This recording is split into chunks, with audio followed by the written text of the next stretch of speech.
Hey everybody, Stacy here. Have you ever heard of a holiday called Ramadan? I have, but I actually don't know a whole lot about it. And I'm curious, and maybe you're curious too. When I got curious, I asked a couple of my friends, Elsie and Zamira, about it, and they had an amazing conversation that I want to share with you now. Take it away, guys. Well, hello everyone. This is Reverend Zamira, and I am so excited to be here with Reverend Alzia today. He is going to talk to us about Ramadan. Welcome, Rev Alzia. Oh, thank you, Reverend Zamira. I am so happy to be here and excited about this conversation. Oh, thank you. Well, we are going to talk about Ramadan. So, first of all, tell us, what is it? Well, Ramadan is the ninth month of the Islamic calendar, which is based on a lunar calendar. And the significance of it is the month that the Quran was revealed to Prophet Muhammad. And so it's also the month of fasting, which is one of the pillars of Islam. And during that time, because it's based on a lunar calendar, the time of fasting is either 29 or 30 days based on the sighting of the new moon. And I guess the last thing, the new moon for the Islamic calendar is quite different from the astronomical new moon, because the astronomical new moon is nothing. It's just black sky.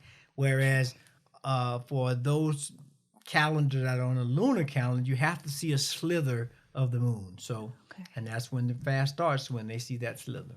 Okay. All right. Well, that sounds like a really holy and special time for those that practice Islam. Yes.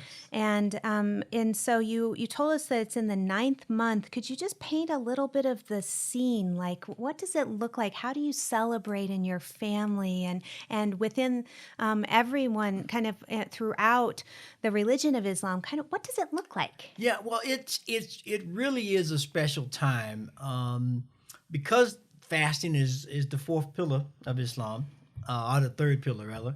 Depends on who's counting, but it's really the fourth. So it is the time where you really focus your spiritual consciousness on God and your connection with God. And so during the time of Ramadan, and because it's on a lunar calendar, the time of fasting varies. Like this year, it'll be around the beginning of April, so it's coming up real soon.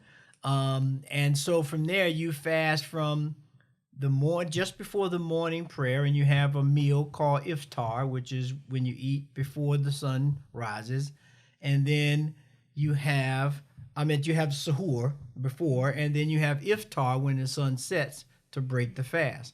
And so it could vary anywhere from 10 hours to 14 hours, depending on the time. And because it's a lunar calendar, it goes backwards in the calendar about 2 weeks every year. So that sets the stage, right, of the getting up in the morning, trying to get a small meal, and in the evening, breaking the fast. But I think the essence of it is, at least for me, was each day the Quran is divided into 30 parts. And so each day during Ramadan, you read 1/30th of the Quran, so that at the end of the month, you've read the whole Quran. Wow. And additionally, there are additional prayers, and there's a prayer called Taraweeh prayer, which happens after the last nightly prayer. And in that prayer, if you have a Hafiz Quran, someone who knows the Quran by heart, they will recite 1/3 of the Quran each night in prayer. So you may get to hear the Quran twice. So that sets the spiritual stage.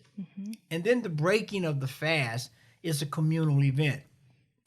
So people are there, and because most prayers are performed in the congregation during that time, they try to be all the time, but sometimes that's not possible. But especially during the month of Ramadan, everyone makes an effort to have the communal prayer. So you break fast, and it's a little bit of a feast, and people are sharing and excited, and then they go into the prayer.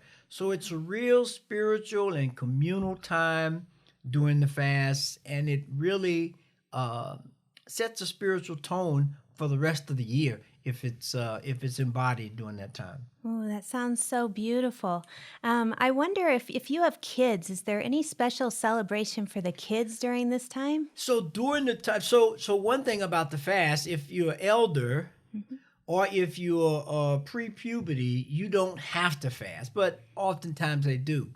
But once you reach puberty, then you fast, and then the celebration comes at the end of the month of Ramadan. There's the Eid. That's called Eid al-Fitr, which is the festival for breaking the fast. Lasts several days, and in a lot of ways, it's kind of like a Christmas where you exchange gifts and cards, and you go to different relatives and friends' house and have meals, and it's a very festive time, and people traditionally dress up in bright colors or in their traditional colors to celebrate the breaking of the fast. Oh, that sounds like so much fun. Yes. What a Yes, celebration. it really is. Really fun for kids, Yes, too. oh, they love it. Yeah. And so during this festival, it's a time, you've talked a lot about the spiritual reflection and the prayer and that it's a time to get closer to God. Is it also, you said it's a communal time, a community. What's the focus on like helping others or doing good deeds and things like that? Exactly. So another one of the pillars of Islam is zakat, or charity, and that at the end of that month there is a mandatory charity, or zakat, as it's said in Arabic, to pay during the end, which is to give a tenth of your wealth to the needy. And so, and that's the last part of the celebration or ritual, if you will, of Ramadan. And it said that until that zakat, or till that charity is paid, all of your prayers and blessings and things that you've done during the month won't get tallied up, if you will, until you've given that charity to give to those who are less fortunate, and begin to try to help those who are less off than ourselves. Oh, I so love that because that makes giving a spiritual practice, Yes. part of your getting closer to God. Exactly. That's really wonderful. Yes, and that's the key part, because it is one of the pillars, one of the 5 pillars of the faith, that if you don't do it, it kind of nullifies your belief in the system. That's such a good point. Wow. I love it that there's these beautiful pillars that organize your practice. And, that kind of relates to how we've been talking this month about the golden thread of truth and how that moves through all faith traditions. And so, how would you see how it moves through Islam or through Ramadan, the time of Ramadan? Yes. Well, the Jewish faith is also based on a lunar calendar, so there's a commonality there. But I think one of the biggest golden threads is this spiritual connection to oneness of God. I mean, especially within the monotheistic faiths, Christianity, Judaism, and Islam, they're all built on the foundation, if you will, of Abraham, who established the monotheism, and so it keeps that oneness as a foundation, no matter how it may be expressed. The foundation of it is there's one God, there's one faith. You can call it by many things in terms of a religion, but the faith is that there is a supreme entity that goes by many names that has mankind's best interests at heart. And so if we can all follow that golden thread, that whole concept of want for your brother what you want for yourself, or want for your sister what you want for yourself, and treat your neighbors as yourself. Each religion has the same thing said in a different way. It would really be a capstone of how we can live our life as one human family. Oh, that's so beautiful. Thank you, Reverend Alzia. And, thank you for talking with us today. And if I was going to wish someone, do you wish someone well during Ramadan, or do you say happy, or how would you say So you greet during someone? Ramadan, you could say Ramadan Mubarak, or Okay. Ramadan Kareem. It's gracious Ramadan, good Ramadan. And then the same thing is said during the Eid Mubarak or Eid Kareem. Okay. So very simple, but it's a glorious, and it's funny in some ways. One of the raves now is intermittent fasting, That's true. and Ramadan is is the ultimate intermittent fasting. It's so true. It's so true. Well, I guess we will wish you then a Ramadan Mubarak, and thank you so much for being here and talking with us Thank today. you. Ramadan Kareem. Assalamu alaikum.